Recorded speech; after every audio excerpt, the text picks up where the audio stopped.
জনাব গোলাম মাওলা রানী, পটুয়াখালী ৩। সুবহানাল্লাহ, আলহামদুলিল্লাহ, লা ইলাহা ইল্লাল্লাহ, আল্লাহু আকবার, আল্লাহু আকবার, লিল্লাহিল হামদ।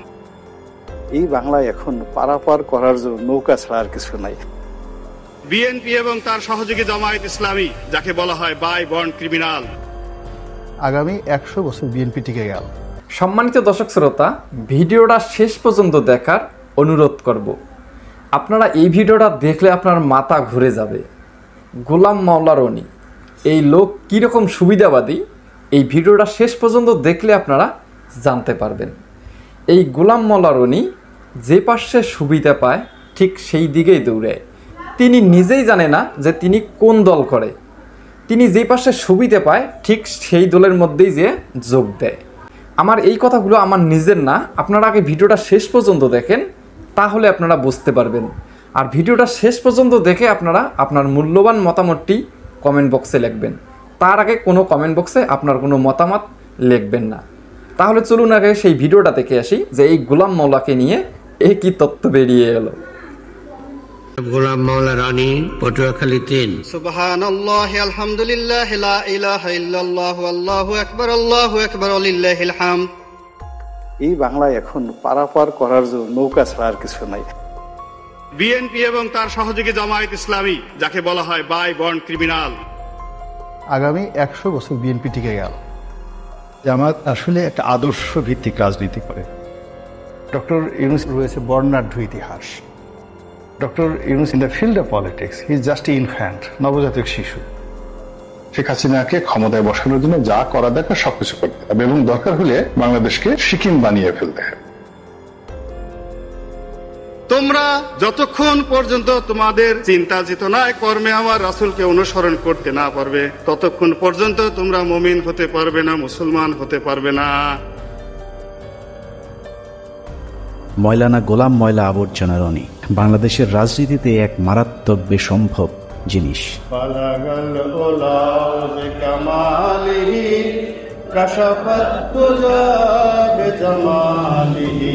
1967 সালে পয়দা হওয়া 57 পেরিয়ে 58-তে পা দিতে চলা এই স্বঘোষিত রাজনীতিবিদ এখন পর্যন্ত সিদ্ধান্ত নিতে পারেনি সে আসলে কোন দলের রাজনৈতিক মতাদর্শে বিশ্বাসী। আমি মনে করি মির্জা ফখরুল থেকে শুরু করা সবারই উচিত জয় বাংলা বলা। আওয়ামী লীগ এত অভাবগ্রস্ত, একটা লোকও নৌকার মাঝি হতে চায়। সংসদে কোনো রাজনীতি নাই। আমার সাথে অনেক বড় বড় মানুষ রয়েছেন যাদের হয়তো পদ পদবি নেই। বিজয় বলতে কি সিংহাসনে বসা? যখন যেখানে সুবিধা পেয়েছে রনি সেখানে মুখ লাগিয়েছে, কিন্তু যেখানে মুখ লাগিয়েছে সেখানেই দুর্গন্ধ ছড়িয়েছে। যে কারণে তার মুখ যেখানেই লাগিয়েছে সেখান থেকেই তাকে অসম্মানজনকভাবে ভাগিয়েছে। বোবার যেমন কোনো শত্রু নেই, গোলাম ময়লা রনিরও সুনির্দিষ্ট কোনো রাজনৈতিক প্রতিপক্ষ নেই। কখনো বিএনপি, কখনো আওয়ামী লীগ, কখনো জামায়াত, আবার কখনো এন্টি জামায়াত। এ যেন একই অঙ্গে বহু রূপ, যে কারণে কারোর সাথে তার তেমন কোনো বিরোধ নেই, আবার বন্ধুত্ব ভেঙে যায় সুদীর্ঘ হবার আগেই। জন্ম থেকেই জ্বলতে থাকা রনিকে বাংলাদেশের নিষ্ঠুর রাজনৈতিক দলগুলো উষ্ঠা লাথির উপরেই রেখেছে। যখন যার প্রয়োজন হয়েছে গরিবের সুন্দরী বউয়ের মতো কাছে ডেকেছে, আবার পরক্ষণেই বিছানা থেকে পাছায় লাথি দিয়ে খাটের নিচে ফেলেছে। বাংলাদেশ আওয়ামী লীগ থেকে বেদনা, অপমানবোধ, লাঞ্ছনা এবং গঞ্জনা কোনো একটা মানুষের পক্ষে বিএনপিতে যাওয়া এটা সাধারণ কোনো ঘটনা নয়। নেতা শব্দটি আমার জন্য প্রযোজ্য। যোগ্যতা কি বিএনপি আপনাকে দিল না? এটা একটা ভিন্ন একটা প্রশ্ন। সব দলের লাথির ছাপ পাছায় নিয়ে রনি এখন দিক বিদিক ছুটছে। স্থির হয়ে বসতে গেলেই ব্যথা তাকে মনে করিয়ে দেয় রনির কোন কোন জায়গায় ব্যথা। মানুষের শরীরে যখন ব্যথা হয় না, কখনো নখে ব্যথা থাকে, আবার একটু করে মাথায় চলে যায়। আপনার তো বয়স অল্প, এখন অত ব্যথা হয়নি। একটু করে সেই ব্যথা 5 মিনিট মাথায় গালে চলে আসে, কানে চলে আসে। ব্যথা খুব দ্রুত সারা শরীরে ছড়াতে থাকে। ব্যথার এরকম যন্ত্রণা, সারা অঙ্গে এরকম ব্যথা নিয়ে চলছে রনির দিনকাল। কিন্তু প্রশ্ন হলো এভাবে আর কতকাল? একটা জায়গায় তো তাকে থামতে হবে, না থামলে সবাই মিলে তাকে থামাতে হবে। কেননা রনি যে পাগলামি শুরু করেছে তাতে মনে হচ্ছে পাগলা গারদে যাবার ঠিক আগের স্টেজে আছে সে। আমার এই সকালে পেট খারাপ থাকে, বিকালবেলা মাথা খারাপ থাকে, রাতে ঘুম হয় না। আমি চিন্তা করলাম করিটা কি? পাগলামি আর একটু বাড়লেই পাবনায় আরেকটি বেড খালি করতে হবে তার জন্যে। কিন্তু আমরা রনির মতো একজন রাজনৈতিক জোকারকে হারাতে চাই না, যে কারণেই তাকে সংশোধন করতে আজকের এই প্রতিবেদন। সহিংস আন্দোলনের নামে অবশ্যই পুলিশের অধিকার আছে তাদেরকে গুলি করে মেরে ফেলা, অবশ্যই। 5 আগস্টের দুদিন আগে চ্যানেলে টক শো শেষ হবার পর উপস্থাপিকার সাথে মানিকের যে অনাকাঙ্ক্ষিত ভিডিওটি ছড়িয়ে পড়েছিল সেটারও নাটের গুরু ছিল গোলাম ময়লা রনি। টকশো শেষে অত্যন্ত অশ্লীল ভঙ্গিতে রনি মানিককে বলেন উপস্থাপিকাকে একটু আদর করে দিতে। মানিক ভাই আপনি অনেক রাগ হয়েছেন, আদর করে দেন। মূলত রনির এই কথাতেই সূত্রপাত হয় মানিকের কুরুচিপূর্ণ আক্রমণাত্মক আচরণের। মানিক যখন দীপ্তি চৌধুরীকে যাচ্ছে তাই বলে যাচ্ছিলেন, তখনও রনি অসভ্যের মতো দাঁত কেলিয়ে হাসছিলেন।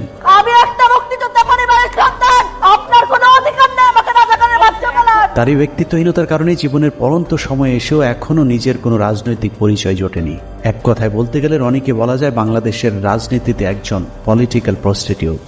রাজনীতির মাঠের এই প্রস্টিটিউট কতবার কতজনের খাটে গিয়েছে সেটা দেখতে আমাদেরকে 2008 সাল থেকে রনির ঘাট বদলের ইতিহাস দেখতে হবে। জামাত আসলে একটা আদর্শ ভিত্তিক রাজনীতি করে। জামাতের যে আদর্শটা রয়েছে সেই আদর্শটা সমপর্যায়ের আদর্শটা এই মুহূর্তে বাংলাদেশে অনেক কোনো রাজনৈতিক দলের নেই। ঠিক ওই পর্যায়ের কোনো আলেম, কোনো ওলামা আমাদের দেশে না থাকার কারণে জনাব দেলোয়ার হোসেন সাইদী সাহেব গ্রেপ্তার হওয়ার পর থেকে একটা বিশাল শূন্যতার সৃষ্টি হয়েছে। কদিন আগে রনির কথাবার্তা শুনলে মনে হতো জামায়াতের পটুয়াখালী জেলা আমির, কিন্তু এগুলো আসলে তার মনের কথা না। সম্মানিত দর্শক শ্রোতা, আপনারা তো ভিডিওর মধ্যে দেখতে পারতেছেন যে গোলাম মাওলা রনির কি তথ্যগুলো বের হচ্ছে। তিনি যে কোন দল করে তিনি নিজেই জানে না। তিনি যেই পাশে সুবিধা পায় ঠিক সেই দলের মধ্যেই যোগ দেয়। আগে ভিডিওটা শেষ পর্যন্ত দেখি, তাহলে আমরা সকল তথ্য জানতে পারবো। রনির মনের কথাগুলো শুনতে হলে 2010 সালে সংসদে রনির দেয়া একটি বক্তব্য শুনতে হবে। বিএনপি এবং তার সহযোগী জামায়াত ইসলামী, যাকে বলা হয় বাই বর্ন ক্রিমিনাল, অপরাধ করার জন্য যাদের জন্ম হয়েছে। এই বক্তব্য স্বঘোষিত বুদ্ধিজীবী গোলাম মাওলা রনির যখন আওয়ামী লীগের সংসদ সদস্য ছিলেন তখনকার।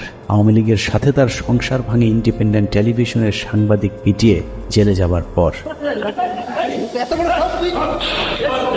ইন্ডিপেন্ডেন্ট টেলিভিশনের সাংবাদিক পেটানোর প্রেক্ষাপটটা একটু আলোচনা করে আসা দরকার। আপনি যদি রনির উইকিপিডিয়াতে যান তাহলে দেখবেন রনির জন্ম ফরিদপুরের শ্যামপুরে, কিন্তু রনি এমপি হয়েছিলেন পটুয়াখালী 3 আসন থেকে। স্বাভাবিকভাবে প্রশ্ন আসতে পারে ফরিদপুর থেকে রাতারাতি পটুয়াখালী কিভাবে তিনি সংসদ সদস্য হলেন। জনাব গোলাম মাওলা রনি, পটুয়াখালী 3। মাননীয় স্পিকার, আপনাকে ধন্যবাদ। লা ইলাহা ইল্লাল্লাহু ওয়াহদাহু লা শারীকা লাহু লাহুল মুলকু ওয়া লাহুল হামদ। রনির পূর্বপুরুষ ছিলেন নদী ভাঙন ফরিদপুরের চরের বাসিন্দা। রনির বাবা গ্রামে গ্রামে মাথায় করে তেল বিক্রি করতেন। আর্থিকভাবে অসচ্ছল হলেও মোটামুটি খেয়ে পড়ে বেঁচেছিলেন, কিন্তু হঠাৎ করে নদী ভাঙনে তার প্রত্যেক ভিটার নদী গর্ভে বিলীন হয়ে গেলে নিঃস্ব হয়ে গোলাম মাওলার পরিবার চলে যায় ফরিদপুর থেকে পটুয়াখালীতে। একসময় সম্বল শুধু কম্বলওয়ালা গোলাম মাওলা রনি 111-এ শেখ হাসিনা জেলে থাকার সময়টাতে হাসিনাকে তেল দিয়ে কলাম লেখার পুরস্কার হিসেবে 2008 সালে নির্বাচনে আওয়ামী লীগের মনোনয়ন পান। এরপর সংসদ সদস্য নির্বাচিত হবার পর আর ফিরে তাকাতে হয়নি রনিকে। একে একে শিপিং বিজনেস, টেক্সটাইল বিজনেস থেকে শুরু করে এক্সপোর্ট ইম্পোর্ট সহ নানা ধরনের ব্যবসার মালিক হয়ে যান গোলাম মাওলা রনি। ব্যবসা বাণিজ্য করেছি, টাকা পয়সা হয়েছে, আরো টাকা হতে হবে, সালমান রহমানের মতো ধনী হতে হবে। গামছার তেল বিক্রেতার ছেলের আলাদ্দিনের চেরাগ দেখে অনেকেই তার কাছে জিনের সাহায্য চাইতে গিয়েছিলেন, কিন্তু চেরাগের সেই জিন গামছাওয়ালার ছেলে রনিকে ধনী করলেও অন্যদেরকে করেছে পথের ফকির। রনির সাথে যারাই যৌথভাবে ব্যবসা করতে গিয়েছেন সকলকেই খাল কেটে আনা কুমিরের মতো পেটে ঢুকতে হয়েছে। রনির একটা পারিবারিক বৈশিষ্ট্য আছে, যেখানে খান সেখানেই হাগেন। হেগে মতে পুরো পটুয়াখালী দুর্গন্ধ করে ফেলেছেন। ফরিদপুরের তেল বিক্রি করা রনির বাবা শামসুদ্দিন মুন্সি পটুয়াখালীতে এসে শুরু করেন বাজারে বাজারে গামছা বিক্রি করা, কিন্তু সমস্যাটা সেখানে নয়। ফরিদপুর থেকে কাঁথা বালিশ নিয়ে পটুয়াখালীতে যাবার পর তৎকালীন স্থানীয় যে চেয়ারম্যান তার খালি জমিতে রনির বাবাকে থাকতে জায়গা দিয়েছিলেন, সেই চেয়ারম্যানের খালি জমি দখল করেই গোলাম মাওলা রনি গড়ে তুলেছেন বহুতল ভবন। সেই চেয়ারম্যান বেঁচে না থাকলেও তার ছেলে জানিয়েছেন রনির বাবাও তার মতো একটু টাউট প্রকৃতির ছিল। কথাবার্তা শুনে প্রথমত বুঝতে পারি নাই যে এই লোকটা এত খারাপ, এত বড় মৃত্যু, এত বড় টাউট। রনির বাবার হাত ধরেই দখলের হাতখড়ি হয় রনির। সরকারি খাস জমি থেকে শুরু করে এলাকার নদী নালা এমনকি অসহায় দরিদ্র মানুষের শেষ সম্বলটুকু পর্যন্ত দখল করেছে গোলাম মাওলা রনি। মাস্তানদেরকে বলেন যে আমার কাছ থেকে চাঁদা যদি নেয় একটু কম পরিমাণে ডিমান্ড করে, কিন্তু 5 লাখ দেওয়ার মতো তো আমার সামর্থ্য নেই। রনি বলছিল যে আপনার জমি বিক্রি করে চাঁদা দেবে। রনিকে এসব দখলবাজিতে যখন যেই বাধা দিয়েছে তার বিরুদ্ধেই মামলা ঠুকে দিয়েছেন মামলাবাজ গোলাম মাওলা রনি। টকশোতে মিষ্টি মিষ্টি কথা বলা রনি তার এলাকায় গড়ে তুলেছেন একটি ক্যাডার বাহিনী, যার নাম ভাইয়া গ্রুপ। এই গ্রুপের প্রধান গোলাম মাওলা রনির শ্যালক মকবুল খান। দখলবাজি আর চাঁদাবাজিতে অতিষ্ঠ গলাচিপা এলাকার মানুষ মকবুলের বিরুদ্ধে নালিশ করতে গিয়েছিলেন রনির কাছে, কিন্তু ভুক্তভোগী ব্যক্তিরা বুঝতে পারেননি টেলিভিশনের রনি আর টেলিভিশনের বাইরের রনি এক জিনিস নয়। কলাচিপা সফরকালে এই রনির ক্যাডাররা আমাদেরকে ঘেরাও করে। সব বিষয়ে বিশেষজ্ঞ রনি টেলিভিশন টক শোতে নীতিবাক্যের ফুলছুরি ছড়ালো, নিজে জড়িয়েছেন নীতি বিবর্জিত অনৈতিক বিভিন্ন কাজের সাথে। মামলা দখল আর চাঁদাবাজি করে তেল বিক্রেতার ছেলে এখন শত শত কোটি টাকার মালিক। আমাদের এমন দিন আছে যে 10 কোটি টাকা আমাদের একসাথে ব্যাংক থেকে তুলতে। নিউ মার্কেট এলাকার নাইম রোডের লাক্সারি এই ভবনের 6-এর বি ফ্ল্যাটটিতে রনি নিজে থাকেন। রাজধানীর তোপখানা রোডের মেহরোবা প্লাজায় রয়েছে তার আরেকটি ফ্ল্যাট। বসুন্ধরা বাড়িধারা প্রকল্পে 5 কাঠা এবং পূর্বাচলে রয়েছে তার আরেকটি 10 কাঠার প্লট। নিজের অন্যান্য জায়গার বাড়ি ফ্ল্যাট থাকার তথ্য গোপন করে অবৈধভাবে তিনি এসব প্লট বাগিয়ে নিয়েছেন। হঠাৎ করে গোলাম মাওলা রনি কিভাবে আঙুল ফুলে কলা গাছ হয়ে গেলেন সেই খবর সংগ্রহ করতে গেলে ইন্ডিপেন্ডেন্ট টেলিভিশনের সাংবাদিকের উপর চড়াও হন রনি। মেমোরি কার্ড যদি নিয়ে থাকে মেমোরি কার্ড ফেরত দিয়ে দেন, কি আসছে? আমার দ্বারা যদি কেউ ক্ষতিগ্রস্ত হয়ে থাকে এজ এ বড় ভাই হিসেবে আমি সরি। যাই হোক, ওই ঘটনায় গ্রেফতারের পর জেল খাটতে হয়েছে বেশ কিছুদিন। জেল থেকে বেরোলেও আর আওয়ামী লীগে ঢুকতে না পারায় নতুন ভাতারের সন্ধানে বের হন তিনি। খুঁজতে খুঁজতে বিএনপির সাথে দেখা। সাংগঠনিকভাবে চরম ভঙ্গুর অবস্থায় থাকা বিএনপি তখন ডক্টর কামাল কাদের সিদ্দিকী রনিদের মতো খড়কুটো যা পেয়েছে তাই আঁকড়ে ধরেছে। 2018 সালে নির্বাচনের আগে যেদিন রনি বিএনপিতে যোগ দিয়েছিলেন সেদিন সাংবাদিকরা তাকে প্রশ্ন করেছিল বিএনপিতে কতদিন থাকবেন। রনি তার উত্তরে বলেছিলেন মৃত্যু পর্যন্ত থাকতে এসেছে। আমি এখানে এসেছি এবং মৃত্যু পর্যন্ত এখানে থাকবো ইনশাআল্লাহ।